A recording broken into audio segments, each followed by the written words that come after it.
بسم اللہ الرحمن الرحیم۔ اللہ تعالی کی طرف سے جو اصل دعویٰ تھا اللہ کی وحدانیت کا اور توحید کا، کل ہم لوگ وہاں تک پہنچے تھے اور وہ تین جماعتیں جن کا تفصیل سے ذکر ہونا تھا وہ ہو چکا، اور اللہ تعالی نے یہ بات ارشاد فرمائی کہ دیکھو اصل چیز وہ اللہ کی وحدانیت، اللہ کی توحید، اللہ کی عبادت ہے، اور تم لوگوں کو اللہ نے اس مقصد کے لیے ہی پیدا کیا ہے۔ اس کے بعد 23 نمبر آیت کریمہ سے جو بات آپ کے سامنے کل مختصر سی کی تھی وہ یہ تھی کہ ان لوگوں نے اس بات پر اشکال اور اعتراض کا اظہار کیا اور رسول اللہ صلی اللہ علیہ وسلم سے یہ کہتے رہے کہ جو آپ کی نبوت ہے یہ اصل چیز نہیں ہے، اور جو چیز اللہ نے نازل کی ہے یعنی قرآن پاک وہ قرآن نہیں، اصل چیز ہی نہیں، بلکہ آپ اپنے پاس سے یہ چیزیں بنا کر لے آتے ہیں۔ دو شبہات کا جواب اللہ نے اس پورے رکوع میں یا آیت نمبر یہ 23 شروع ہو رہی ہے اور 29 نمبر 28 نمبر آیت تک، اور بعض کے نزدیک 27 نمبر آیت تک اللہ تعالی نے اسی چیز کا جواب دیا ہے، یعنی 23، 24، 25، 26 اور 27 5 آیات جو ہیں وہ در حقیقت دو شبہات کے جوابات پر مشتمل ہیں، اور ان میں سے پہلا شبہ ان کا یہ تھا کہ یہ قرآن نہیں ہے، اللہ کی کتاب نہیں ہے، بلکہ آپ اپنے پاس سے علیہ باللہ یہ جھوٹ بنا کر لے آتے ہیں، اور اللہ نے کوئی ایسا جھوٹ نازل ہی نہیں کیا۔ متعدد مقامات پہ قرآن کریم میں ان کے اس شبہ کو بیان کیا گیا ہے، اور اللہ تعالی نے بتایا ہے کہ کیسی کیسی باتیں وہ کرتے تھے۔ اس پہلے شبہ کی بات اگر آپ دیکھنا چاہیں تو 11ویں پارے میں سورہ یونس ہے، اس مقام کو آپ دیکھیے۔ 11ویں پارے میں سورہ یونس ہے، اس مقام کو اگر آپ دیکھیں تو یہاں پر ان کی بات واضح ہوتی ہے۔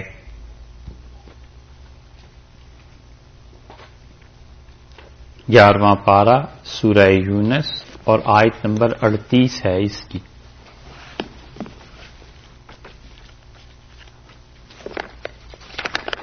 گیارہواں پارہ سورہ یونس اور آیت نمبر 38۔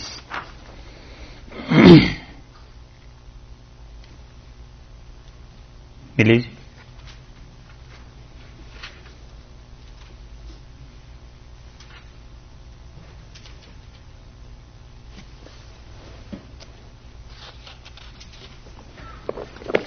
دیکھیے اس میں کہتے ہیں اللہ تعالی نے ارشاد فرمایا کہ ام یقولون افترا، یہ لوگ کفار مکہ یہ کہتے ہیں کہ محمد صلی اللہ علیہ وسلم نے افترا جھوٹ گھڑ لیا ہے اپنے پاس سے، یہ ہے ان کا اعتراض، اور فوراً بعد اللہ نے اس کا جواب دیا ہے کہ قل فأتوا بسورۃ مثلہ، ان سے کہیے کہ تم لے آؤ اس قرآن جیسی ایک سورت، وادعوہ اور پکارو من استطعتم من دون اللہ، اللہ کے علاوہ جن جن کے متعلق تم سوچتے ہو، جن کو تم پکار سکتے ہو کہ وہ تمہاری مدد کریں گے، ان کنتم صادقین، اگر تم سچے ہو۔ بل کذبوا، بلکہ جھٹلاتے ہیں اس بات کو، بما لم یحیطوا بعلمہ، جس بات کا احاطہ یہ اپنے علم سے نہیں کر سکے، جن چیزوں تک ان کا علم نہیں پہنچ سکا، یہ ان باتوں کو متعلق یہ سمجھتے ہیں کہ یہ جھوٹ ہے.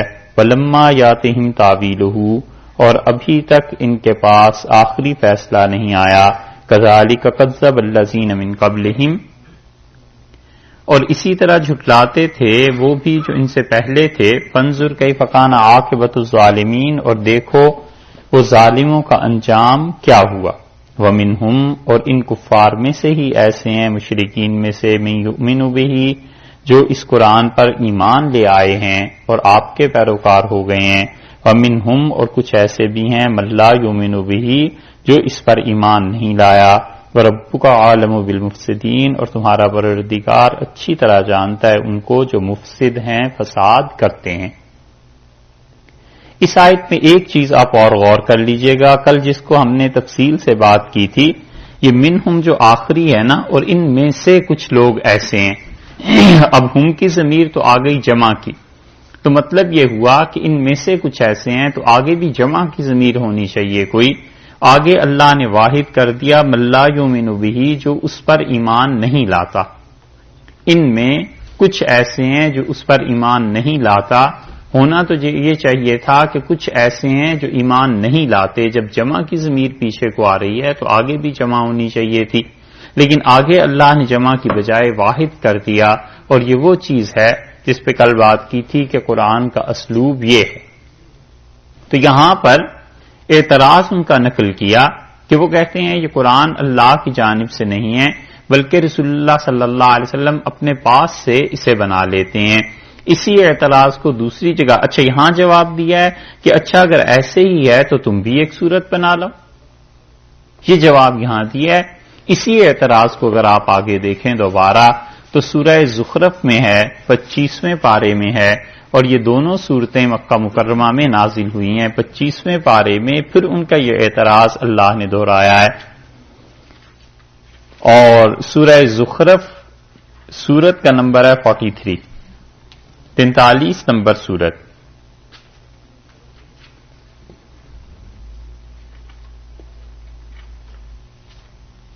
اور آیت نمبر ہے اس کی 31 پارہ 25 سورہ زخرف اور آیت نمبر ہے اس کی 31. وقالو اور یہ کہتے ہیں کہ لولا نزل ھذا القرآن یہ قرآن کیوں نہیں نازل کیا گیا علی رجل کسی ایسے مرد پر من القریتین عظیم جو دو بڑی بستیوں میں سے کسی جگہ پہ بستا ہوتا. ایک بڑی بستی طائف کی اور ایک دوسری بڑی بستی مکہ مکرمہ کی. یہ دونوں شہر جو ہیں ان دونوں شہروں میں محمد صلی اللہ علیہ وسلم کے علاوہ کسی پر قرآن نازل ہوتا. اللہ تعالی کو یہ ایک یتیم ایسا مل گیا جس پہ خدا نے اپنی وحی کو نازل کیا تو ان دونوں کے علاوہ کہیں اور نازل ہونا چاہیے تھا. اللہ نے اس کا جواب دیا ہے کہ اہم یقسمون رحمت ربک کیا یہ تیرے پروردگار کی رحمت کو تقسیم کرنے لگ گئے. وہی اللہ کی رحمت ہے اور خدا کی رحمت کو تقسیم کرنے کا اختیار کیا کسی نے انہیں دے دیا ہے. نحن قسمنا بینہم معیشتہم فی الحیات الدنیا اور ہم ہیں جنہوں نے تقسیم کیا ہے ان کے درمیان ان کی دنیا کی زندگی میں معیشت کو. دنیا کی زندگی میں جو کھانا پینا ہے جو دیگر ضروریات زندگی ہیں اس کو تو ہم تقسیم کریں جو بالکل معمولی درجے کی چیز ہے اور وہی جیسی چیز جس پہ پوری آخرت کا اور دنیا کی فلاح کا اور روحانیت کا سب چیزوں کا دار و مدار ہے وہ ان کے ہاتھ میں دے دیں. وَرَفَعْنَا بَعْضَهُمْ فَوْقَ بَعْضٍ دَرَجَاتٍ اور ہم نے اسی طرح ہم نے درجات مقرر کیے ہیں ہر ایک کے کسی کو اوپر کسی کو نیچے.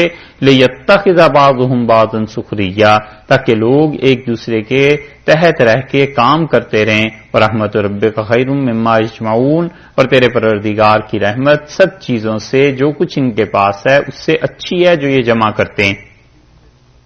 تو یہ اعتراض تھا اصل میں کہ رسول اللہ صلی اللہ علیہ وسلم پہ قرآن جو نازل کیا گیا ہے تو یہ جھوٹ ہے اپنی طرف سے کچھ انہوں نے بنا لیا ہے اس کو وہ کہتے ہیں.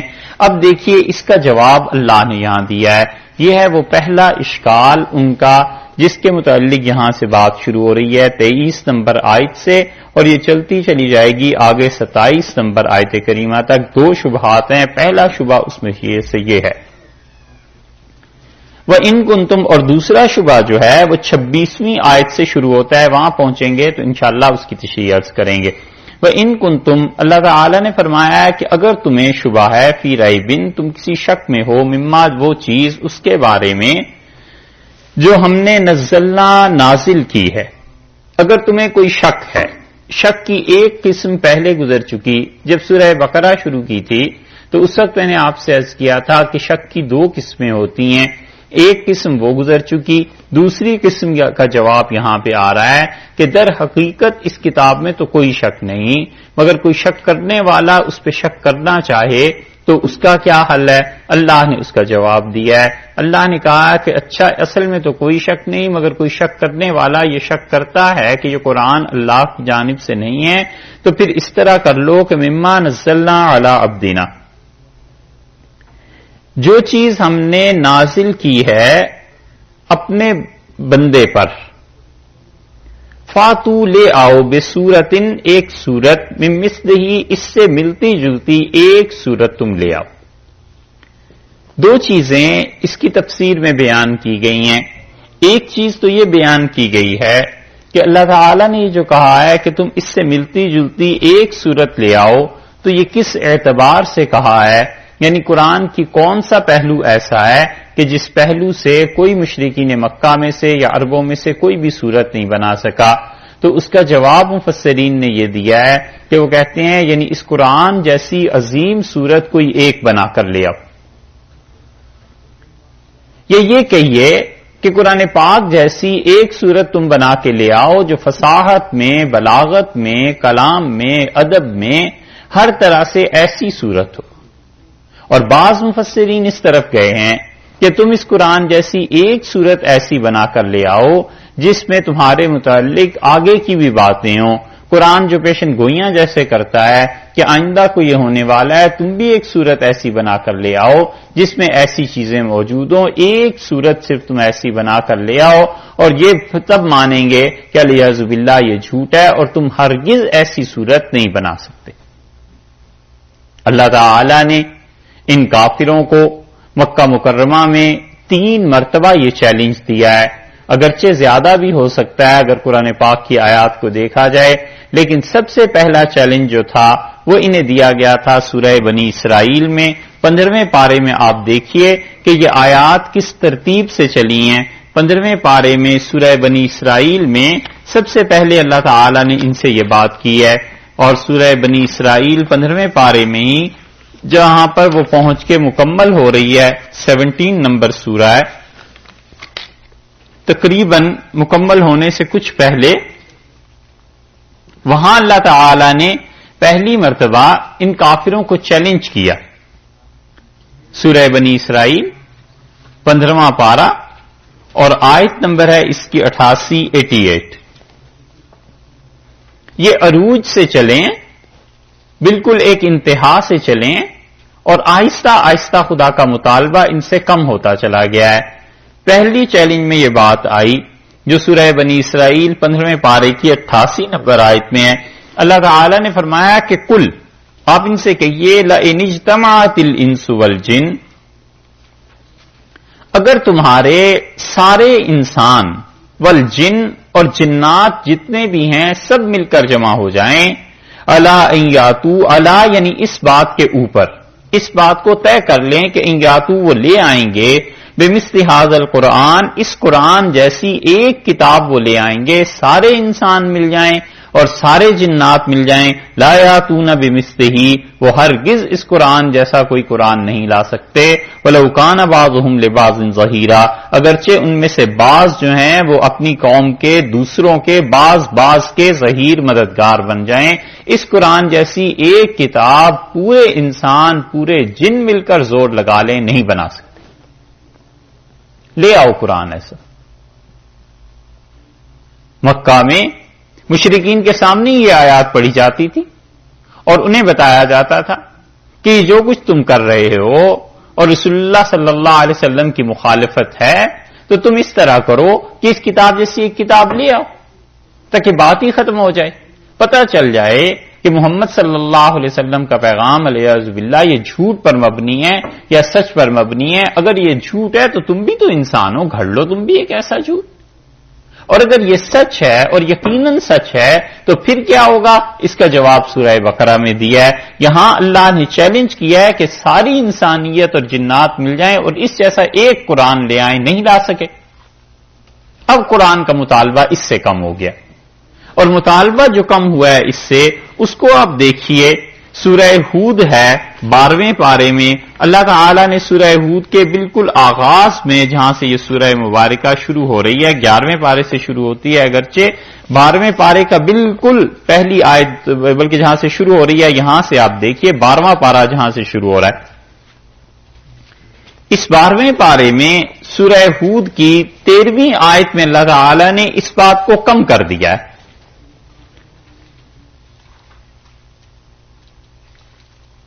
اور اگر آپ اس کی 12ویں آیت سے دیکھیں، سورہ ہود ہے 12واں پارہ ہے جہاں سے شروع ہو رہا ہے، وہاں آیات میں 12ویں آیت جو ہے وہ اس سے روشنی پڑتی ہے کہ حالات کتنے سخت ہو گئے تھے، رسول اللہ صلی اللہ علیہ وسلم کو کتنا کچھ سننا پڑ رہا تھا، اہل مکہ کس بری طرح انہیں تنگ کر رہے تھے۔ اللہ نے فرمایا فَلَعَلَّكَ تَارِكُمْ، اور لگتا ایسے ہے جیسے آپ چھوڑ دیں گے، بعض ما یوحیٰ الیک، بعض اس حصے کو جو خدا نے آپ کی طرف وحی کی ہے، آپ ان کافروں کو سنانا چھوڑ دیں گے۔ وَضَائِقُمْ بِهِ صَدْرُكَ، اس سے آپ کا سینہ بڑا تنگ ہوتا ہے، یعنی جو کچھ یہ کافر آپ کو کہتے ہیں آپ اس میں اپنے صدر میں، سینے میں تنگی محسوس کرتے ہیں۔ اِن یقولوا، جب وہ کہتے ہیں کہ لولا انزل علیہ کنز، اس آدمی کے پاس خزانہ کیوں نہیں، یہ مالدار آدمی کیوں نہیں ہے؟ یہ پرانا مرض ہے، یہ آج کا نہیں، کہ لوگ ہمیشہ جو جاہل ہوتے ہیں وہ دوسرے کو پیسے پر تولتے ہیں کہ پیسہ کس کے پاس زیادہ ہے۔ آج کی دنیا میں بھی یہی مرض ہے یا نہیں؟ اب بھی یہی کرتے ہیں، پیسے پہ تولتے ہیں، بھائی ہے، بھتیجا ہے، بھانجا ہے، چچا ہے، ماموں ہے، جتنا مرضی خدا نے اسے علم دیا اور جتنی مرضی صلاحیت اس کے پاس ہو، اگر اس کے پاس پیسہ نہیں ہے تو اس کی کوئی وقت نہیں، اور پیسہ ہے تو پھر سب کچھ ہے چاہے اسے کچھ نہ آتا۔ تو رسول اللہ صلی اللہ علیہ وسلم کے ہاں تو فاقہ تھا، وہاں تو ایک دن کھانے کو ہوتا تھا اور دوسرے دن نہیں ہوتا تھا، ایک وقت میں ہوتا تھا اور دوسرے وقت میں نہیں ہوتا تھا۔ اللہ فرماتے ہیں کہ آپ کا سینہ تنگ ہوتا ہے ان کی باتوں سے، جب یہ آپ کو طعنے دیتے ہیں اور کہتے ہیں کہ لولا انزل علیہ کنز، اس کے پاس خزانہ کیوں نہیں ہے؟ اگر اللہ کو اپنا پیغام بھیجنا ہی تھا اور ہماری اصلاح کرنی تھی تو اس کے پاس دولت ہونی چاہیے تھی۔ او جاء معہ ملکن، یا اس کے ساتھ کوئی فرشتہ کیوں نہیں ہے کہ جب ہم اسے کہتے ہیں کہ تم نبی نہیں ہو تو فرشتہ ایک تھپڑ لگائے کہ نہیں یہ واقعی نبی ہیں۔ صحیح معنی میں جوتا پکڑا ہوا وہ فرشتے نے، اور جب ہم کہیں کہ محمد صلی اللہ علیہ وسلم نبی نہیں ہے تو ایک جوتا ٹھیکے کہ نہیں یہ نبی ہیں، تو پھر ہم مان جائیں گے۔ یہ اپنی زبان سے اقرار ہے کہ ہم لوگ جوتوں کی بات مانتے ہیں، بھلے لوگوں کی بات نہیں مانتے۔ تو انہوں نے کہا کیوں نہیں اس کے پاس ایک خزانہ، کیوں نہیں اس کے ساتھ ایک فرشتہ، اور آپ ان سے یہ کہیے اور ہم آپ کو بتائیں کیا ہے، انما انت نذیر، آپ تو فقط ڈر سنانے والے۔ ڈر دو طرح کا ہوا کرتا ہے، ایک ڈر تو وہ ہوتا ہے جو سانپ، بچھو، اس قسم کی چیزوں کا ہے، جیسے بچوں کو ڈراتے ہیں کبھی کہ سانپ سے، بچھو سے، ان چیزوں سے، اور ایک ڈر وہ ہوا کرتا ہے جو از راہ شفقت ہوا کرتا ہے، محبت کی وجہ سے ہوا کرتا ہے، جیسے ماں ڈراتی ہے باپ کے متعلق کہ ابو تمہارے آئیں گے تو یہ تمہاری شکایت لگے گی۔ تو وہ جو ڈر ہے جس میں شفقت پنہا ہوتی ہے اسے کہتے ہیں عرب نظر، اور اس آدمی کو کہتے ہیں نذیر۔ تو اللہ نے فرمایا انما انت نذیر، آپ تو انہیں محبت سے، شفقت سے، مہربانی سے ڈرانے والے ہیں کہ تمہارے ساتھ یہ ہو جائے گا اگر نہیں مانو گے۔ واللہ علی کل شیء وکیل، اور اللہ تعالی ہی ہر چیز کا کارساز ہے، وہ چاہے تو خزانے بھی آپ کو دے سکتا ہے، وہ چاہے تو کیا کچھ نہیں ہو سکتا۔ اور پھر رسول اللہ صلی اللہ علیہ وسلم پر جبریل امین آئے اور انہوں نے آ کے عرض کیا کہ اللہ تعالی نے مجھے بھیجا ہے اور یہ میرے ساتھ ملک الجبال فرشتہ ہے جو پہاڑوں پہ اللہ نے متعین کیا ہے، اور اللہ تعالی نے آپ کو یہ اختیار دیا ہے کہ آپ چاہیں تو مکہ مکرمہ کے پہاڑ سونے کے ہو جائیں اور آپ کے ساتھ جائیں گے جدھر بھی آپ جائیں گے۔ تو رسول اللہ صلی اللہ علیہ وسلم نے فرمایا میں ایسے نہیں چاہتا، یہ چاہتا ہوں کہ اجوع یومن و اشبع یومن، ایک دن بس فاقہ رہے اور ایک دن کھانے کو مل جائے، اور جس دن فاقہ آ جائے اور بھوک پوری نہ ہو اس دن اللہ کے لیے صبر کر لوں، اور جس دن اچھی طرح کھانے کو مل جائے، پیٹ بھر جائے، اس دن اللہ کا شکر ادا کرتا رہوں. یہ ارشاد فرمائے. ایک جگہ حدیث میں آیا ہے کہ رسول اللہ صلی اللہ علیہ وسلم کو اختیار دیا گیا کہ آپ چاہیں تو نبوت تو رہے گی، اس کے ساتھ بادشاہت آپ کو دے دی جائے، اور اگر آپ چاہیں تو نبوت بھی رہے اور بندگی بھی آپ کی رہے، عبدیت رہے. تو رسول اللہ صلی اللہ علیہ وسلم نے جبریل سے پوچھا کہ مجھے کیا جواب دینا چاہیے، مشورہ دو. انہوں نے کہا اللہ کے رسول، نبوت اور رسالت کے ساتھ عبدیت مناسب ہے، بندگی مناسب ہے، جھک جانا، تواضع، یہ چیزیں زیادہ اچھی ہیں. تو آپ نے فرمایا اللہ میں یہ چاہتا ہوں کہ بس تیرا بندہ بھی بن کے رہوں اور نبی بھی. تو یہ جواب تھا اس بات کا کہ انہوں نے کہا اس کے پاس خزانہ کیوں نہیں ہے. اور بات یہ تانے چل رہے ہیں نا اب سارے، ایک تو تانا انہوں نے یہ دیا، ایک تو علیہ باللہ شرمندہ کرنے کی کوشش کی کہ تمہارے پاس خزانہ نہیں، دولت نہیں. دوسری بات انہوں نے یہ کہہ دی کہ اچھا اس کے ساتھ ساتھ تمہارے پہ کوئی فرشتہ کیوں نہیں تمہارے ساتھ پھرتا کہ اگر ہم تمہاری نافرمانی کریں تو وہ ہمیں مارے. تیسری چیز ام یقولون افترا، اللہ نے فرمایا یہ کہتے ہیں کہ محمد صلی اللہ علیہ وسلم نے جھوٹ گھڑ لیا ہے، کوئی وحی نہیں آتی، اپنے پاس سے یہ ہمیں ڈراتا رہتا ہے.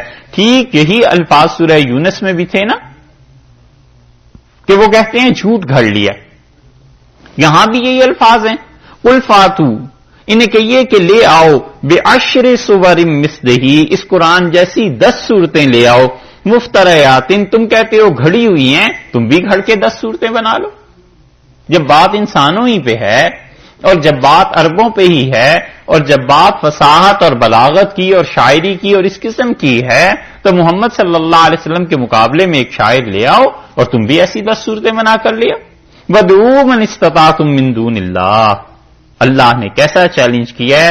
اللہ نے کہا پکارو بلاؤ ہر اس ہستی کو جس کی عبادت تم اللہ کے علاوہ کرتے ہو، ان کنتم صادقین، اگر تم سچے ہو نا تو لے آؤ 10 صورتیں لے آؤ.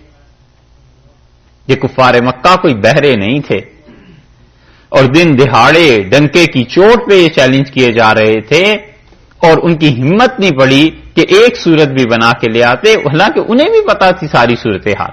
اللہ نے کہا پہلے کہ قرآن بنا لو، قرآن نہیں بنا سکے، اچھا قرآن کا مطالبہ اس سے کم ہو گیا کہ اچھا 10 صورتیں بنا کر لے آؤ. اللہ فرماتے ہیں کہ فَإِن لَّمْ يَسْتَجِيبُوا لَكُمْ، اور اگر وہ آپ کو جواب نہ دے سکیں، فَاعْلَمُوا، تو یہ یقین جانو، أَنَّمَا أُنزِلَ بِعِلْمِ اللَّهِ، کہ جو قرآن نازل ہوا ہے یہ اللہ کے علم سے نازل ہوا ہے. وَأَلَّا إِلَٰهَ إِلَّا هُوَ، اور اللہ کے علاوہ کوئی الہ نہیں ہے جو اتنی بڑی چیز کو نازل کرتا. فَهَلْ أَنْتُمْ مُسْلِمُونَ، اب بھی تم مانتے ہو یا نہیں؟ اب بھی تم مسلمان ہو جاؤ گے یا نہیں؟ 10 صورتیں ایسی بنا لو، اور اگر جواب نہ ملے اور یہ جواب نہ دیں تو یاد رکھو اللہ نے یہ قرآن کو نازل کیا. الفاظ کیا کہیں ہیں؟ انما انزل بعلم اللہ، کہ یہ قرآن نازل ہوا ہے اللہ کے علم سے. بہت بڑی بات ہے یہ. اللہ کا علم اس کی ذاتی صفات میں سے ہے، اور اللہ کی سب سے بڑی صفت جو مانی گئی ہے وہ اللہ کا علم ہے، حتیٰ کہ اللہ کے ارادے سے بھی بڑی چیز اللہ کا علم. اللہ کا ارادہ کوئی چھوٹی سی چیز ہے. اللہ تعالی نے فرمایا جب ہم ارادہ کرتے ہیں کسی چیز کا، ان یقول لہ کن، ہم اسے کہتے ہیں ہو جا، وہ ہو جاتی ہے. اور یہ بھی ہمیں آپ کو سمجھانے کو ہے کہ ہم کہتے ہیں ہو جا، وگرنہ تو محض اللہ کا ارادہ کر لینا ہی کافی. اس نے ایک مرتبہ ارادہ کر لیا کہ کائنات بنا دے، یہ زمین اور اس جیسی ہزاروں زمینیں اور اس سے زمین سے بھی کئی گنا بڑے سیارے اور کیا کیا چیزیں وجود میں آ گئیں. یہ اس پروردگار کا ایک ارادہ ہے. اتنی زبردست طاقت ہے وہ. اس نے ایک ارادہ کیا تھا کہ زمین بن جائے، بن گئی. یہ ہے چیز. اور اس ارادے سے بھی بڑی چیز اللہ کا علم ہے. اسی لیے رسول اللہ صلی اللہ علیہ وسلم کی اصل شخصیت، اس کی فضیلت علم ہے. آج کے بیان میں ایک آیت آ رہی ہے، وہاں یہ بات کریں گے. اللہ تعالی نے فرمایا ہم نے اپنے علم سے قرآن کو نازل کیا، ایسے ہی نہیں نازل کر دیا. وَلَا إِلَٰهَ إِلَّا هُوَ فَهَلْ أَنْتُمْ مُسْلِمُونَ، اور اللہ کے علاوہ کوئی الہ نہیں، کیا تم اب فَهَلْ أَنْتُمْ مُسْلِمُونَ، تم مسلمان ہو گئے یا نہیں، تم اب بھی اسلام کو قبول کرو گے یا نہیں.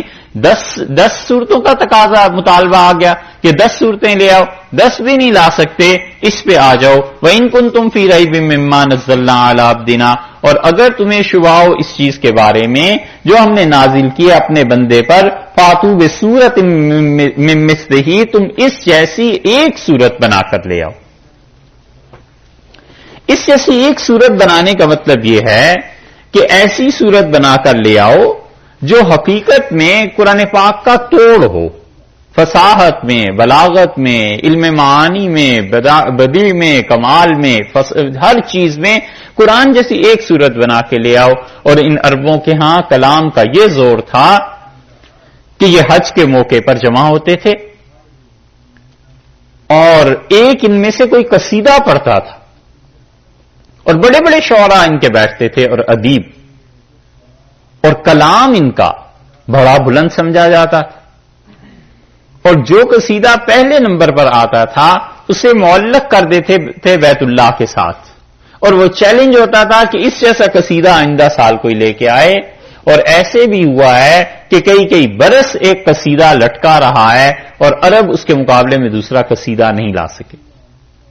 اپنے قبیلے کی شان میں، اپنے سرداروں کی شان میں اور اپنے جنگوں کے تذکرے میں کوئی ایک چیز وہ لکھ کے لٹکا دیتے تھے کہ یہ اس سال پہلا نمبر کا قصیدہ آیا ہے، اس جیسا کوئی لے آؤ. اور کئی سال لوگ محنت کرتے تھے، اس قصیدے جیسا قصیدہ نہیں لکھ سکتے تھے. ان کے ہاں کلام، بات چیت کرنا بڑی وقت تھی. کتنے ہی وفد آئے ہیں رسول اللہ صلی اللہ علیہ وسلم کے سامنے آ کے بیٹھے اور انہوں نے کہا کہ آپ کے ہاں کوئی شاعر ہے؟ تو رسول اللہ صلی اللہ علیہ وسلم ہاں ہمارا شاعر ہے. تو انہوں نے کہا ہم اپنے قبیلے کے شاعر کو بھی لائے ہیں اور اپنے قبیلے کے خطیب کو بھی لائے ہیں. ہمارا خطیب تقریر کرے گا، آپ کا خطیب بھی تقریر کرے. ہمارا جو شاعر ہے وہ اپنے اشعار پڑھے گا، آپ کا شاعر بھی اشعار پڑھے، اور پھر اگر آپ لوگ جیت گئے تو ہم اسلام کی بات سنیں گے. طبقات ابن سعد میں کتنے ہی ایسے قصے ہیں. اور رسول اللہ صلی اللہ علیہ وسلم اپنی طرف سے پھر حکم دیتے تھے کسی کو کہ تم تقریر کرو. اور حسان ابن ثابت رضی اللہ عنہ کو حکم ہوتا تھا کہ تم شاعری میں کچھ بیان کرو، تم اشعار کہو. اور رسول اللہ صلی اللہ علیہ وسلم کہتے اللہم ایدہ بروح القدس، اللہ جبریل کے ذریعے حسان کی مدد کر. اور حسان ابن ثابت رضی اللہ عنہ جب اشعار سناتے تھے یا آپ کا خطیب کوئی بھی جب تقریر کرتا تھا تو کئی مرتبہ ایسے ہوا ہے کہ جن لوگوں نے چیلنج کیا تھا وہ بیٹھ جاتے تھے اور کہتے تھے کہ آپ کا خطیب ہمارے خطیب سے اچھا ہے اور آپ کا شاعر بھی ہمارے شاعر سے اچھا ہے، اب آپ بات کیجئے اصل بات کیا. یہ عربوں میں ایک طریقہ تھا.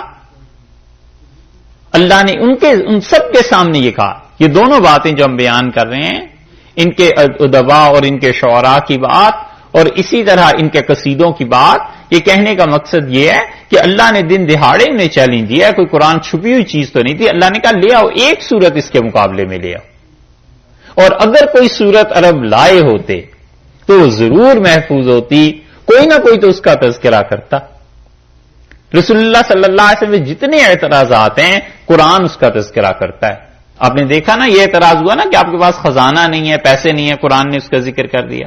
آپ کے ساتھ کوئی فرشتہ نہیں، قرآن نے اس کا ذکر کر دیا.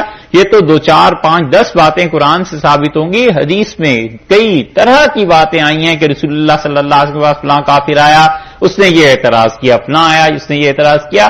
اگر کوئی ایک صورت بنا کر لے آئے ہوتے عرب اس وقت، یہ بھی کہیں نہ کہیں تو محفوظ ہوتا کہ وہ یہ صورت بنا کر لے آئے تھے اور اللہ نے اس کے مقابلے میں یہ چیز نازل کر دی. عرب اچھی طرح جانتے تھے کہ اس کا توڑ نہیں. اسی لیے جب وہ کلام کو سنتے تھے نا تو وہ کہتے تھے یہ کوئی چیز ہے اور جنات ہیں اس کے ساتھ، یہ جادو کرتا ہے. حضرت عمر رضی اللہ عنہ جیسے انسان نے اسی لیے جب قرآن کو سنا ہے تو حضرت عمر رضی اللہ عنہ پگھل گئے. اور کتنے ہی ایک حضرت عمر رضی اللہ عنہ کیا کتنے ہی تھے جو پگھل گئے اور انہوں نے کہا کہ یہ تو ایسی چیز ہے جس کا توڑ نہیں ہے، کسی کے بس میں نہیں ہے کہ اس کلام جیسا کلام لا سکے. تو اللہ نے کہا ایک صورت لے آؤ مما نزلنا علی عبدنا، جو ہم نے اپنے بندے پر نازل کیا ہے. ایک بات تو یہ ہے، ایک بات اور بھی ہے، اور وہ یہ ہے کہ آج کل آپ دیکھیے انٹرنیٹ پہ بہت سی صورتیں آپ کو قرآن کے مقابلے میں مل جائیں گی، ہے نا؟ سورہ مریم کے مقابلے میں ایک سورت یہودیوں نے پوری لکھ کے ڈالی ہوئی ہے، وہ ہم نے بھی پڑھی ہے۔ قرآن کی کئی صورتوں کے مقابلے میں انہوں نے صورتیں بھی لکھی ہیں اور چیلنج بھی کیا ہے کہ یہ جو صورت ہم ڈال رہے ہیں لکھ کے، اگر قرآن کا یہ دعویٰ سچا ہے کہ اس جیسی نہیں ہو سکتی تو بتاؤ اس میں کیا خرابی؟ یہ تو کوئی جیوری اگر بیٹھے اور واقعی کمال کی عربی جانتے ہوں، پھر وہ قرآن پاک کو بھی پڑھیں اور اس صورت کو بھی، تو وہ 10 جگہ غلطیاں نکال دیں گے کہ یہ الفاظ جو ہیں اصل میں ایسے نہیں ایسے۔ اور فصاحت اور بلاغت قرآن اس پہ بھاری ہے۔ پھر قرآن اپنی صورتوں میں جو یہ کہتا ہے کہ اب یہ واقعہ ہونے والا ہے، اب یہ چیز ہونے والی ہے، ایسی کوئی صورت وہ بھی لے آئیں۔ اور ان سب باتوں کو چھوڑ دیجئے، اس کی دوسری تفسیر جو نصفی وغیرہ رحمۃ اللہ علیہ نے کی ہے وہ بھی آپ کو بتا دیتے ہیں، اس کو بھی سن لیجئے۔ مفسرین کہتے ہیں کہ اس میں اللہ تعالیٰ نے یہ کیوں نہیں کہہ دیا کہ اس قرآن جیسی کوئی صورت بنا کر لے آئیں، یہ کیوں کہا ہے کہ مما نزلنا علی عبدنا، جو ہم نے اپنے بندے پر نازل کیا۔ اور کہتے ہیں اصل اعتراض تو یہ ہے کہ یہ بندہ جھوٹ بولتا ہے الیاذ باللہ، رسول اللہ صلی اللہ علیہ وسلم صحیح بات نہیں کہتے۔ تو تم اس طرح کرو کہ ایک بندہ تم بھی لے لو اور 40 سال تک وہ کسی سے لکھے پڑے نہیں، اور جب اس کی عمر کے 40 سال پورے ہو جائیں تو 41ویں برس میں وہ بھی کوئی ایک صورت ایسی بنا دے، یوں کر لو۔ اس لیے اللہ نے ذکر کیا ہے کہ اللہ عبدنا، ہمارے بندے پر۔ اور یہ قرآن کا ایسا چیلنج ہے جو سب جانتے ہیں کہ یہ قیامت تک بھی پورا نہیں ہو سکتا، کہ ایک بچے کو آپ لے لیجئے، 40 سال کی اس کی عمر ہے، اس نے کچھ لکھا پڑھا نہیں ہے، چاہے وہ کتنا بڑا عرب ہو اور چاہے کتنا بڑا یہودی اور عیسائی اور کسی بھی مذہب سے تعلق رکھتا ہو، وہ اس قرآن جیسی ایک صورت بنا کر لے آئے، نہیں ہو سکتا۔ یہ ہے چیلنج۔ مفسرین نے اسے بجائے اس کے کہ قرآن پاک کی طرف لیتے، انہوں نے عبدیت کی طرف لے لیا ہے کہ رسول اللہ صلی اللہ علیہ وسلم جیسا ایک بندہ کوئی لے لو جس نے ان کی طرح 40 برس تک نہ پڑھا ہو۔ ان کی مثال تو خیر ہے نہیں، مگر یہ کہ وہ نہ پڑھنے میں ان کے جیسا ہو، کیونکہ رسول اللہ صلی اللہ علیہ وسلم نے اگر 40 برس میں کہیں بھی پڑھا ہوتا تو کوئی نہ کوئی استاد کا تو تذکرہ کرتا۔ چھوڑنے والوں نے تو اس بات تک کو نہیں چھوڑا کہ حضرت صلی اللہ علیہ وسلم پہلی وحی جو آئی تھی اسے لے کے چلے تشریف لے گئے تھے حضرت خدیجہ رضی اللہ عنہا کے ساتھ ورقہ بن نوفل کے پاس۔ تو ورقہ بن نوفل جو تھے انہوں نے سنی اس بات کو اور انہوں نے کہا کہ ھذا الناموس الذی نزل اللہ علی موسیٰ، یہ وہی فرشتہ ہے جو اللہ نے حضرت موسیٰ علیہ الصلوۃ والسلام پہ نازل کیا تھا۔ صحیح بخاری کے آغاز میں آیا۔ اور اگر میں زندہ رہا تو میں آپ کی ضرور مدد کروں گا، لَأَنصُرُكَ نَصْرًا مُعَزَّرًا، میں آپ کی یقیناً مدد کروں گا جب آپ کی قوم آپ کو نکال دے گی۔ تو رسول اللہ صلی اللہ علیہ وسلم تعجب سے فرمایا اب مخرجیہم، مجھے نکال دیں گے مکہ سے؟ یہ کیسی بات ہے؟ میں تو ان میں مطلب یہ کہ بڑا عزیز ہوں، میرا تو سب عزت احترام ہے، قبیلہ ہے، کوئی تصور نہیں ہے کہ مجھے نکال دیں، مجھے نکال دیں گے؟ تو انہوں نے کہا یہ فرشتہ جس پہ بھی آتا ہے نا اسے ہجرت کرنی ہی پڑتی، تو آپ کو بھی یہاں سے نکال دیا جائے گا۔ اس بات کو عیسائیوں نے نہیں چھوڑا اور انہوں نے صاف سیرت کی کتابیں جو کچھ لکھی ہیں انہوں نے کہا اصل میں محمد صلی اللہ علیہ وسلم بالکل نہیں جانتے تھے کہ عیسائیت اور یہودیت کیا ہے، چپکے ان سے جا کے چوری چھپے تعلیم لیتے تھے اور پھر آ کر وہ قرآن کو گھڑ دیا کرتے تھے، صورتیں بنا لیا کرتے تھے۔ خیر یہ تو ہے ہی بےہودہ بات، کون چپکے جاتا تھا؟ اور پھر اہل مکہ کو، اور ورقہ رضی اللہ عنہ کا تو انتقال ہی چند سال کے بعد ہو گیا تھا، اس کا تو جواب کیا دینا ہے۔ لیکن میں بتانا یہ چاہتا ہوں کہ اتنی چھوٹی سی بات کو بھی انہوں نے جانے نہیں دیا۔ اگر رسول اللہ صلی اللہ علیہ وسلم کا حقیقتاً کوئی استاد ہوتا تو ضرور اہل مکہ کہتے کہ تم نے تو فلاں جگہ سے پڑھا ہے۔ کوئی نہیں تھا، جب کوئی نہیں تھا تو پھر اللہ کا یہ چیلنج ہے کہ 40 برس تک ایک آدمی نے نہ پڑھا ہو، تم اسے لے آؤ اور اس قرآن جیسی ایک صورت بنا کے دے دے تو بس ٹھیک ہے بھئی تم سچے نکلے۔ فاتو بصورت من مثلہ، اس جیسی ایک صورت بنا کر لے آئے، وادعوا شہداءکم، اور بلاؤ تم اپنے شہیدوں کو، شہداء کو۔ اس سے ایک بات تو یہ پتہ چلتی ہے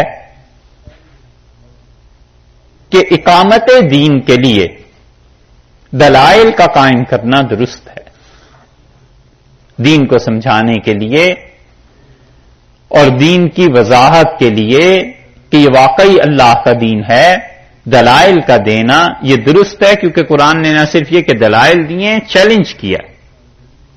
اس سے انہوں نے یہ مسئلہ ثابت کیا ہے کہ جو لوگ بھی شریعت پہ دلائل قائم کرتے ہیں، کسی مسئلے کے دلائل دیتے ہیں، عقل سے یا نقل کرتے ہیں، دین کی بہت بڑی خدمت ہے، دین کا بہت بڑا کام کرتے ہیں۔ اس سے ثابت ہوتا ہے کہ اللہ نے بھی یہ دلیل دی ہے اور عقلی دلیل دی ہے کہ تم ایسے کر لو، وَادْعُوا شُهَدَاءَكُم مِّن دُونِ اللَّهِ، اللہ کے علاوہ تم اپنے مددگاروں کو پکارو۔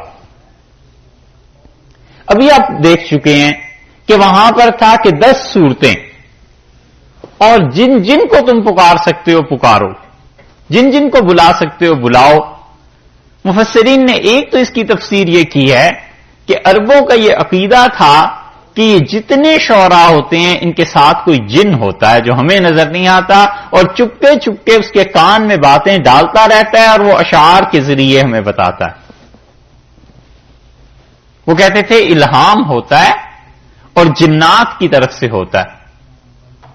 تو وہ کہتے ہیں یہاں بھی یہی بات ہے، اللہ نے فرمایا ہے کہ اللہ کو چھوڑ دو، اور تمہارا زوم یہی ہے نا کہ رسول اللہ صلی اللہ علیہ وسلم کے ساتھ جنات ہیں تو تمہارے ساتھ بھی ہوں گے۔ وَادْعُوا شُهَدَاءَكُم مِّن دُونِ اللَّهِ، اللہ کے علاوہ جتنے بھی ہیں تمہارے مددگار، جنات اور انسان، سب کو بلاؤ۔ اسی لیے سورہ بنی اسرائیل میں صراحت سے کہا گیا ہے کہ انسان اور جنات سب کے سب مل جائیں تو بھی اس قرآن جیسا قرآن نہیں لا سکتے۔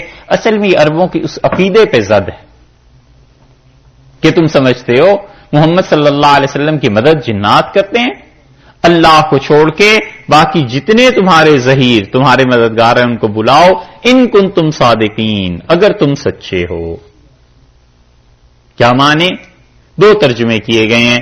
اگر تم سچے ہو اپنے اس دعوے میں کہ رسول اللہ صلی اللہ علیہ وسلم اپنے پاس سے گھڑتے ہیں اس چیز کو، تو تم ایسے کرو، تم اگر اس دعوے میں سچے ہو تو تم بھی گھڑ کے لے آؤ۔ ایک ترجمہ اور تفسیر، اور دوسرا ترجمہ اور تفسیر یہ کی گئی ہے کہ اگر تم اس بات میں سچے ہو کہ جنات اللہ کے خلاف لوگوں کی مدد کیا کرتے ہیں اور جنات کو پکارنے سے، ان کی عبادت سے اسلام کا، توحید کا توڑ ہو سکتا ہے، تو تم کر کے دیکھ لو، اس میں توڑ ہمارا کر لو۔ ایک محسوس چیز ہے، تمہارے سامنے ہے، نبوت بھی تمہارے سامنے، کلام بھی ہے، اگر تم خدا کی توحید کا رد اس طرح کر سکتے ہو، اس طرح کر لو۔ اگر تم اپنے دعوے میں سچے ہو، دونوں طرح ترجمہ کیا گیا ہے، دونوں طرح تفسیر کی گئی ہے، اور اکابر مفسرین دونوں طرف گئے ہیں، اس لیے کوئی حرج نہیں، کسی چیز کو بھی اپنا لیا جائے۔ اور پھر فرماتے ہیں فَإِن لَّمْ تَفْعَلُوا، سو اگر تم نہ کر سکو اس چیز کو، یہ ترجمہ کیا گیا ہے کہ اگر تم نہیں کر سکے اس چیز کو، یعنی اب تک تم اس بات کو نہیں کر سکے۔ ہم نے کہا ایک قرآن لے آؤ، تب نہیں لا سکے۔ ہم نے کہا 10 صورتیں لے آؤ، تب تم نہیں لا سکے۔ اب ہم کہتے ہیں ایک صورت لے آؤ، تب تم نہیں لا سکے۔ تو یہ تو اب تک کا حال ہے نا۔ ہم تمہیں بتائیں وَلَن تَفْعَلُوا، مستقبل میں بھی ہرگز تم ایسے نہیں کر سکو گے۔ یہ قیامت تک کے لیے چیلنج ہے ساری انسانیت کو اور سارے انسانوں کے ساتھ ساتھ جنات کو بھی، کہ قیامت تک تم سارے زور لگا لو اور 40 برس تک ایک بچہ لے لو جس نے نہ پڑھا، اور 41ویں برس پھر یک بہ یک ایسا کلام پڑھنا شروع کر دے، لے آؤ۔ کیسی عقلی دلیل؟ یہ ہے خدا کا کلام، یہ ہے خدا کی طرف سے جب دلائل آتے ہیں تو ایسے ٹھوس دلائل ہوتے ہیں کہ کوئی آدمی اس کا رد نہیں کر سکتا۔ یہ وہی بات کہ انہوں نے کہا کہ میرا پروردگار تو وہ جو زندہ کرتا ہے اور مارتا ہے، تو اس نے کہا میں بھی زندہ کرتا ہوں، مارتا ہوں۔ انہوں نے کہا اچھا میرا رب تو وہ ہے جو مشرق سے سورج کو لاتا ہے، فاتی بہا من المغرب، تو تم مغرب سے لے آؤ۔ ہاتھ کی ہاتھ بات ہے، سامنے سامنے کی بات ہے۔ یہ چیز ہے اس لیے اس سے ایک بات یہ پتہ چلتی ہے کہ صحیح نیت کے ساتھ، اخلاص کے ساتھ اگر کوئی آدمی شریعت پہ دلائل قائم کرتا ہے، یاد رکھو اخلاص شرط ہے، صحیح دلائل کا ہونا شرط ہے، اور وہ مناظرہ کرتا ہے تو اسے اللہ کی طرف سے اجر ملے گا۔ مناظرے سے یہ مطلب نہیں ہے جو آج کل ہوا کرتا ہے، خدا اپنی پناہ میں رکھے، ایک دوسرے کو نیچا دکھانے کی کوششیں ہوتی ہیں اور ایک دوسرے کو خام خواہ تنگ کرنے کی باتیں ہوتی ہیں، یہ نہیں۔ حقیقتاً کسی انسان میں اخلاص ہو، عیسائیت ہے، یہودیت ہے، اس کے مقابلے میں وہ واقعی خدا کی حقانیت کے اور اسلام کی شریعت کے حق ہونے کے دلائل پہ بات کرے، طبیعت میں اس کی راستی ہو اور مخاطب کے لیے دعا بھی کرتا ہو کہ اللہ ان دلائل سے اسے دین کی سمجھ دے دے، اتنا مخلص ہو، تو یہ کام عبادت ہے۔ اللہ تعالی نے یہ سامنے رکھا ہے کہ چیلنج کیا ہے وَلَن تَفْعَلُوا، تم ہرگز اس کام کو نہیں کر سکو گے، اور یہی چیز وہاں بھی آئی ہے کہ اللہ نے فرمایا انسان اور جنات بنی اسرائیل میں فرمایا سب مل جاؤ تم ہرگز نہیں کر سکو گے، اور یہی بات حضرت ابراہیم علیہ السلام کے ہاں بھی آئی ہے کہ انہوں نے کہا مشرق سے رب سورج کو نکالتا ہے تو مغرب سے لے آ، تو صاف واضح ہو گئی نا بات۔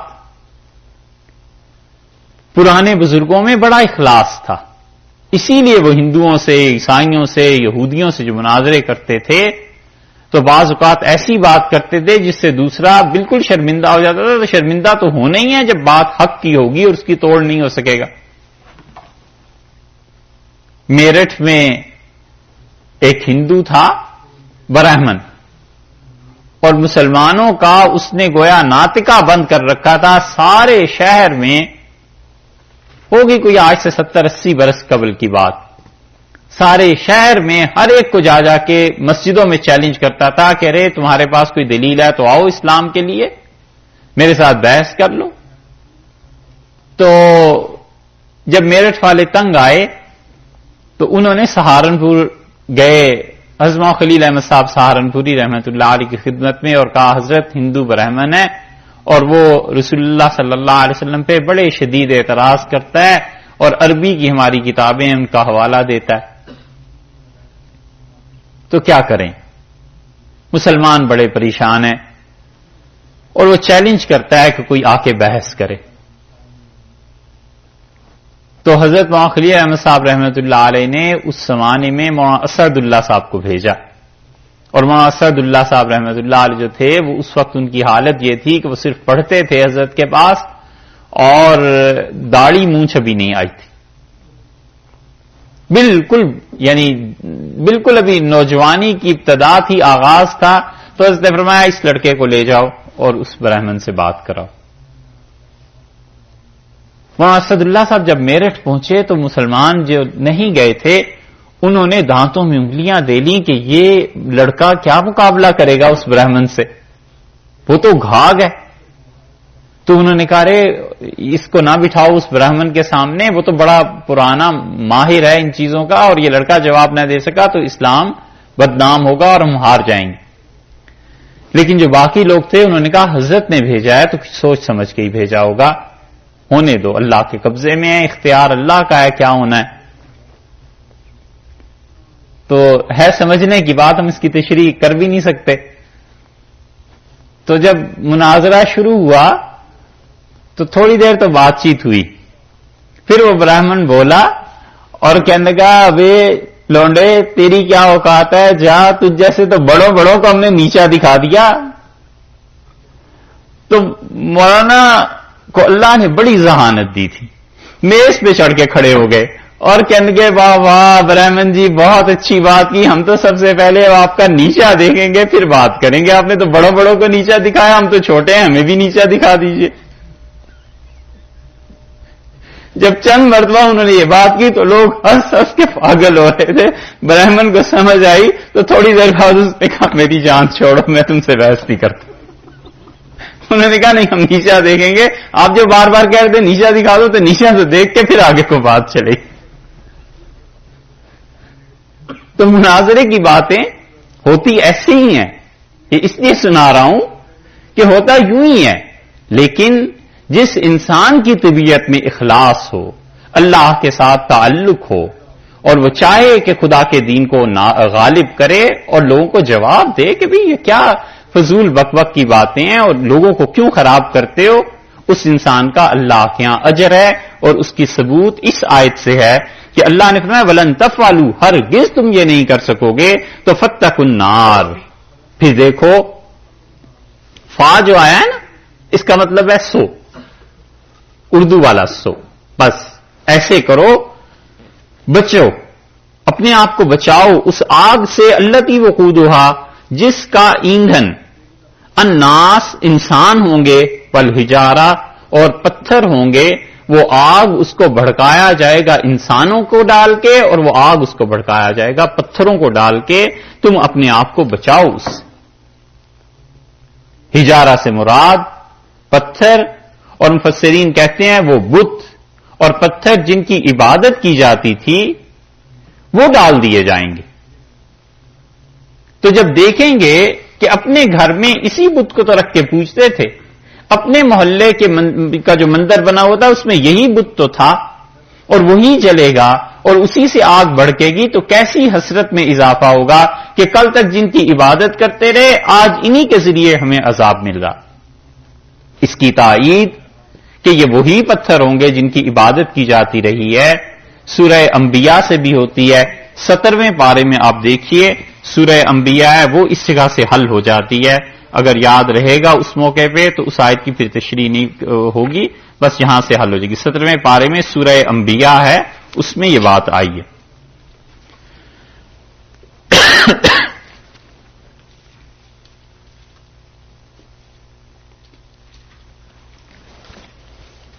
سترواں پارہ سورہ انبیاء آیت نمبر 98 98.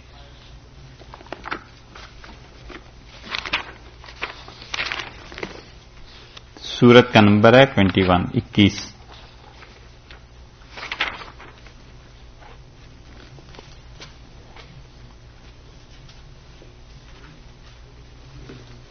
ملی جی 17واں پارہ سورہ انبیاء آیت نمبر 98.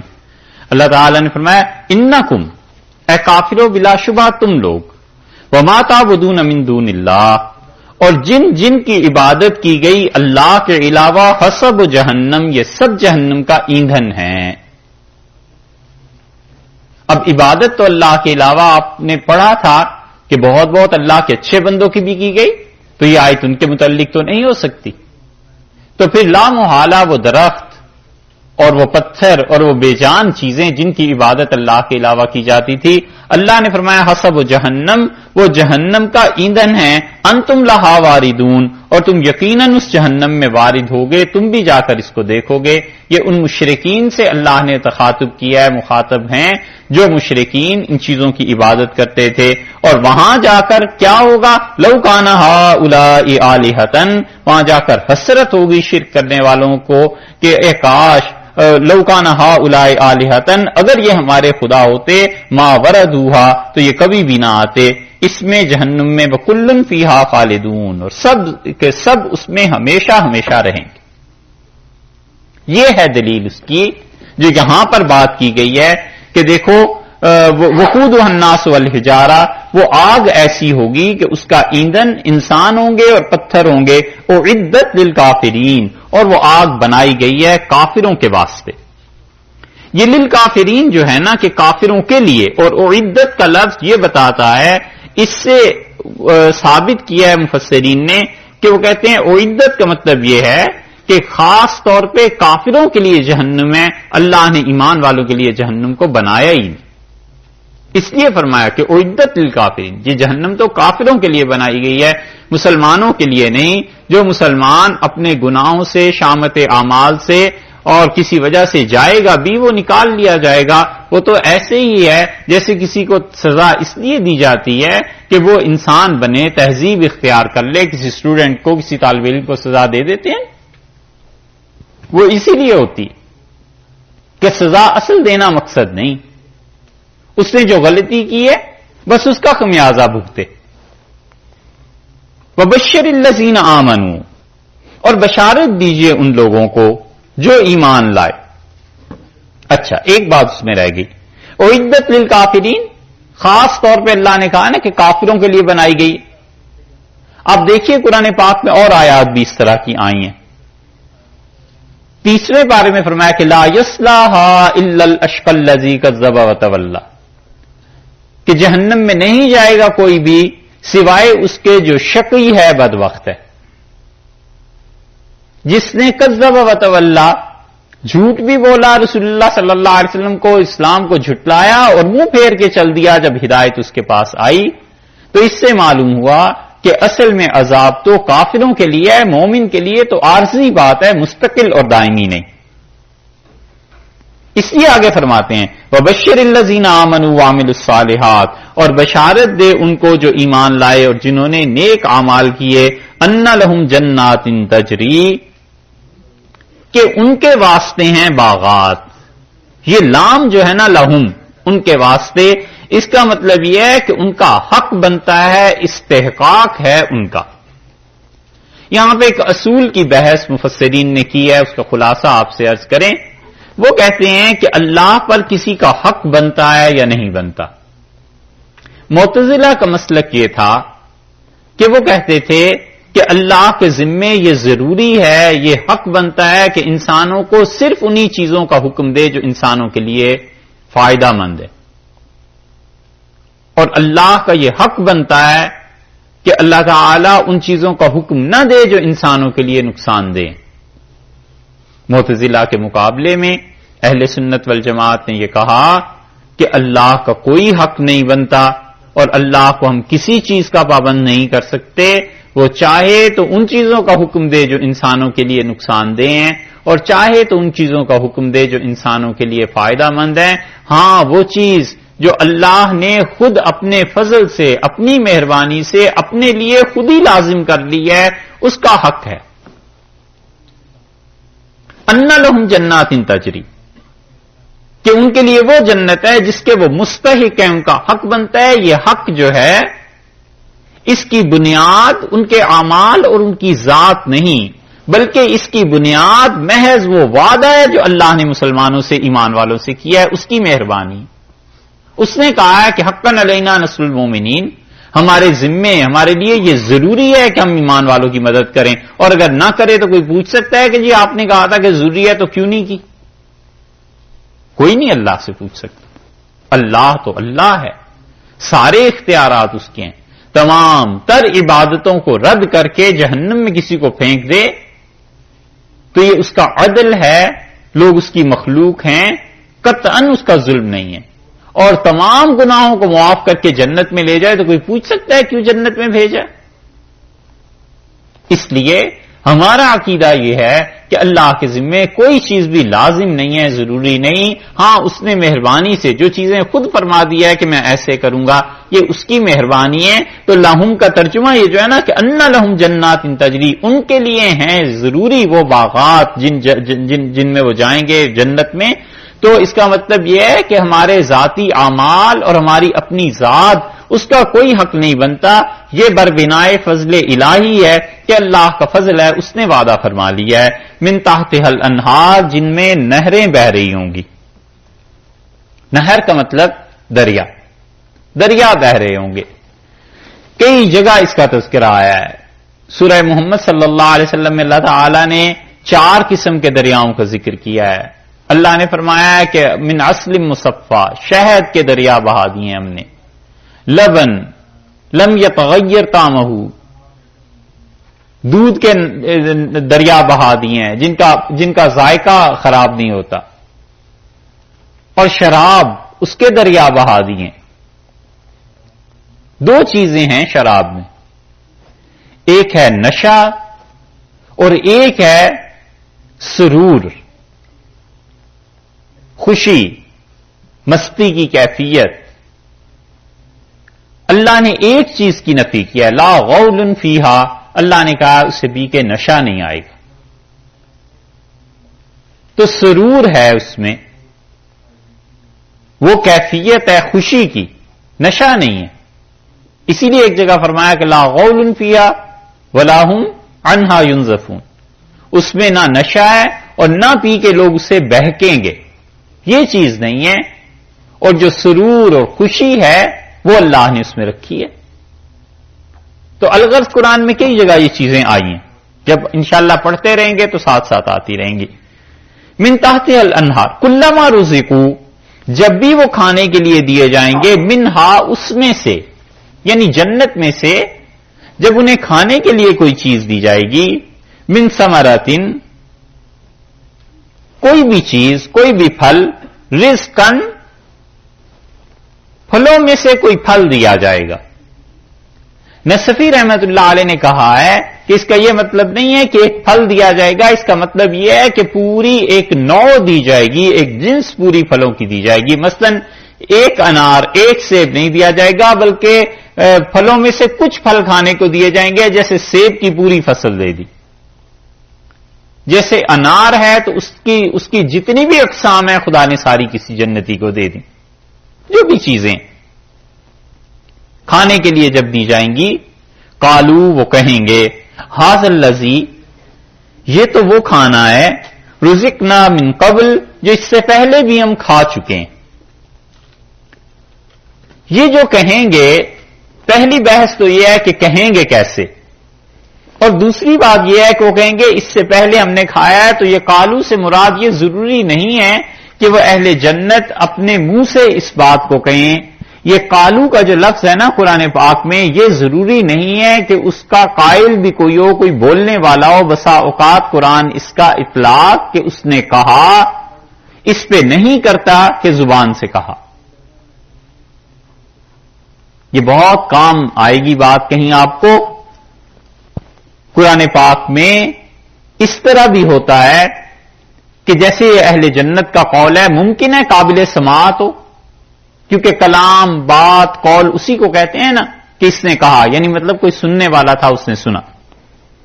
تو کبھی ایسے بھی ہوتا ہے، اور کبھی قول سے مراد اشارہ بھی ہوتا ہے، حالت بھی ہوتی ہے. جیسے کسی فقیر کو دیکھیں تو وہ فقیر ایک تو ہے مانگے، اور ایک آ کے بیٹھ گیا تو دوسرا کہتا ہے اس کی حالت ہی بتا رہی ہے کہ اس کا کچھ مدد کرنی چاہیے. اس کا حال دیکھ کے اندازہ ہو رہا ہے کہ کتنا نیک آدمی ہے.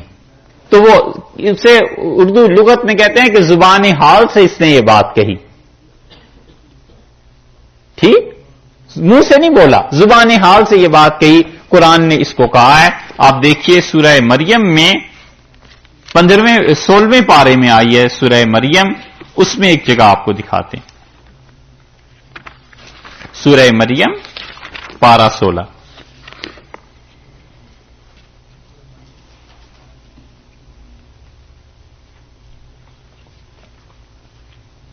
آیت نمبر 26.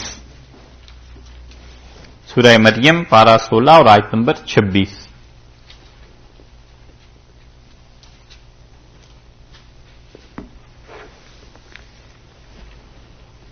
فکلی وشربی، اللہ تعالی نے مریم سے کہا، حضرت عیسیٰ علیہ الصلوۃ والسلام کی پیدائش کے متعلق تذکرہ ہے کہ جب وہ پیدا ہوئے تو ہم نے ان سے کہا فکلی، کھاؤ جو کھجوریں ہم نے دی ہیں، وشربی، اور پیو وہ جو پانی ہے، وقرری عینا، اور اپنی آنکھیں ٹھنڈی کر اپنے بچے کو دیکھ کے، اپنی اولاد کو دیکھ اور اس سے تیری آنکھیں ٹھنڈی ہوں گی. اولاد بھی کیسی چیز ہے، آنکھوں کی ٹھنڈک بن جاتی ہے اگر اچھی ہو. فَإِمَّا تَرَيِنَّ مِنَ الْبَشَرِ أَحَدًا، اور آدمیوں میں سے، انسانوں میں سے کسی پر نظر پڑے، کوئی پوچھے کہ یہ کیا ہے، فَقُولِي إِنِّي نَظَرْتُ لِلرَّحْمَنِ صَوْمًا، تو ان سے کہہ دینا تم مریم کہ میں نے نظر مانی ہے اللہ کے لیے، رحمان کے لیے، صومن، اور چپ کا روزہ رکھا ہے. فَلَنْ أُكَلِّمَ الْيَوْمَ إِنسِيًّا، آج کے دن میں کسی انسان سے بات نہیں کروں گی، میں بات نہیں کر سکتی، میں نے روزہ رکھا ہے چپ کا. یہ خاموشی کا اور چپ کا روزہ جو تھا ان لوگوں کے ہاں شریعت میں تھا، عبادت تھی.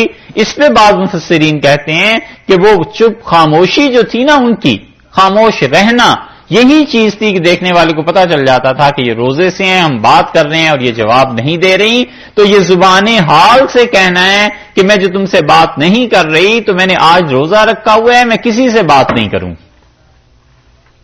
یہ جملہ انہوں نے منہ سے نہیں کہا حضرت مریم علیہ السلام نے، بلکہ حالت ایسی ہے کہ میں نے روزہ رکھا ہوا ہے. سمجھ آئی کہ زبان حال سے اس نے کہا، تو یہاں کلام تو نہیں. اور تیسری قسم اسی طرح آپ دیکھیے سورہ مائدہ میں قرآن پاک ان چیزوں کو الگ الگ کرتا ہے، اس لیے اگر آدمی کو نہ پتا ہو بڑی مشکل میں پڑ جاتا ہے. سورہ مائدہ 6 پارے میں آپ دیکھیں، 5ویں سورت ہے.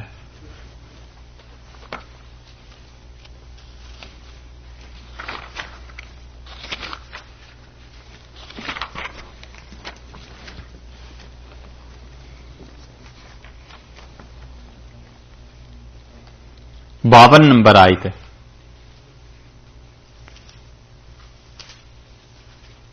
باون نمبر آیت 6 پارہ سورہ مائدہ.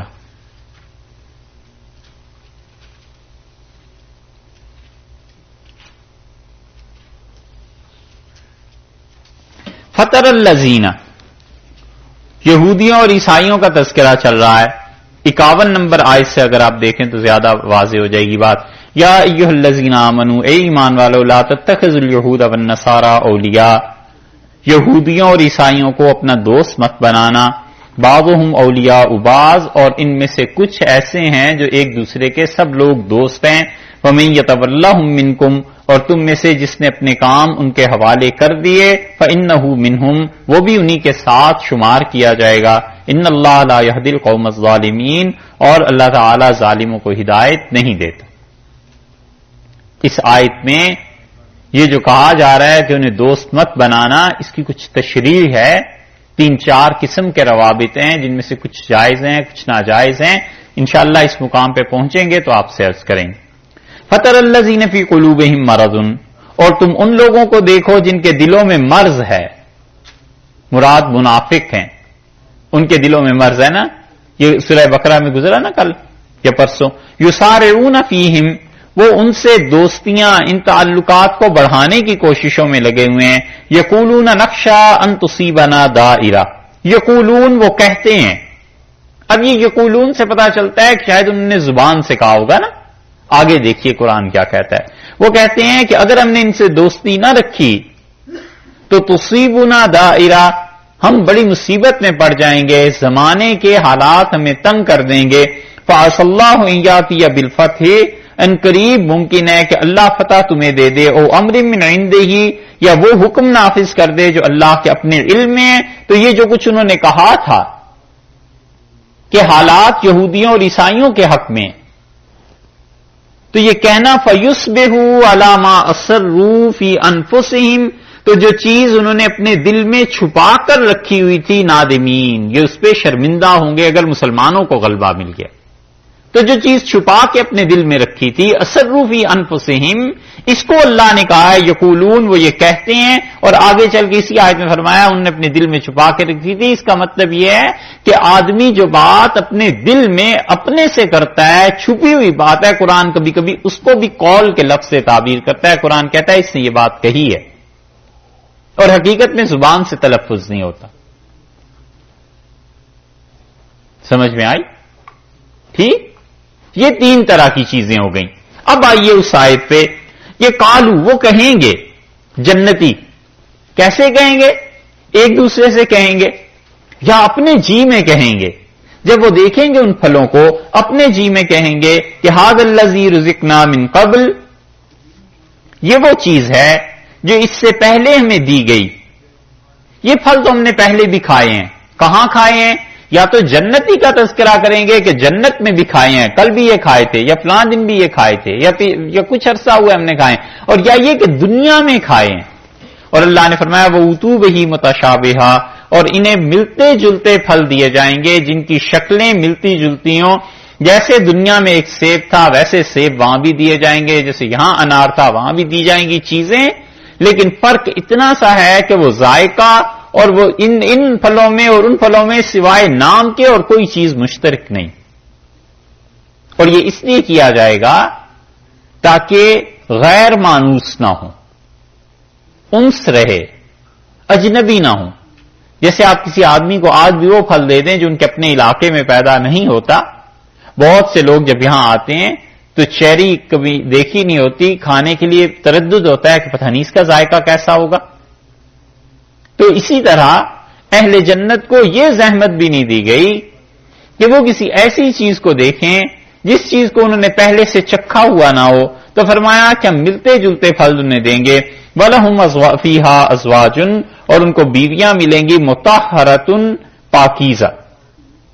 مطہرہ طاہرہ سے بھی زیادہ ہے، طاہرہ بھی پاک کو کہتے ہیں، لیکن مطہرہ اس سے بھی اعلیٰ درجے کی بات، یعنی وہ بالکل ہر طرح سے پاک ہوں گی. وَهُمْ فِيهَا خَالِدُونَ، اور یہ لوگ ہمیشہ ہمیشہ اس میں رہیں گے. یہ جو خالدون کا لفظ ارشاد فرمایا ہے نا، یہ رد ہے اس بات کا جو لوگ کہتے ہیں کہ جنت فنا ہو جائے گی، کسی زمانے میں سب کچھ ہو جائے گا. یہ نہیں ہے، اللہ نے فرمایا ہمیشہ ہمیشہ اس میں رہیں گے. یہ تو تھا ایک شبے کا جواب اور ایک شبے کی بحث. اب آیا دوسرا شبہ، کچھ دیر ٹھہریے پھر انشاءاللہ اس کے بعد کہتے ہیں. اور اس آیت میں بھی ایک بات رہ گئی، وہ بھی عرض کرتا ہوں.